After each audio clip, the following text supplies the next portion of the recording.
Bonjour à tous, on termine toujours avec Spark et dans cette vidéo, on va entamer l'aspect pratique. C'est parti.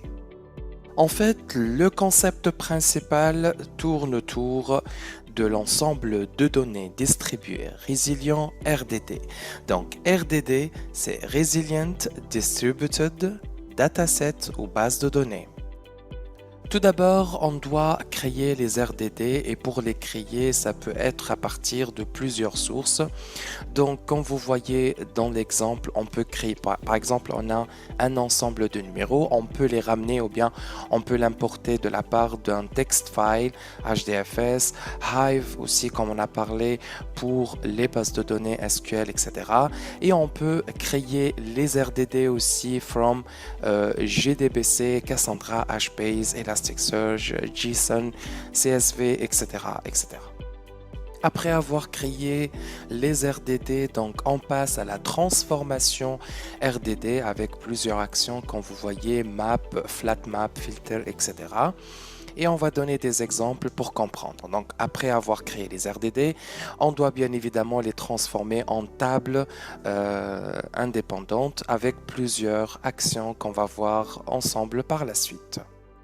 Pour map, donc comme on a dit, donc après avoir créé donc déjà les RDD, par la suite pour map c'est tout simplement pour les transformations RDD, comme l'exemple qu'on a mis tout à l'heure, RDD égale à sc.parallelize 1, 2, 3, 4, ça c'est la création. Par la suite squared RDD égale à RDD, donc ce qu'on a créé déjà, point map lambda x, x fois x. Donc map, c'est pour créer une nouvelle table. Ça, c'est la transformation de l'RDD et la fonction, c'est square. Donc le résultat obtenu, c'est 1, 4, 9, 16, puisque 1 fois 1 égale à 1, 2 fois 2 égale à 4, 3 fois 3 égale à 9 et 4 fois 4 égale à 16. Si vous avez remarqué, on a utilisé aussi lambda x et donc pourquoi? Tout simplement, on a utilisé lambda dans la partie transformation avec map qui remplace la fonction def square it x return x fois x.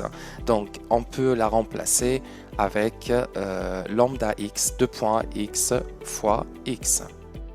Pour les actions RDD, on trouve collect, count, count by value, take, top, reduce, and more et plus.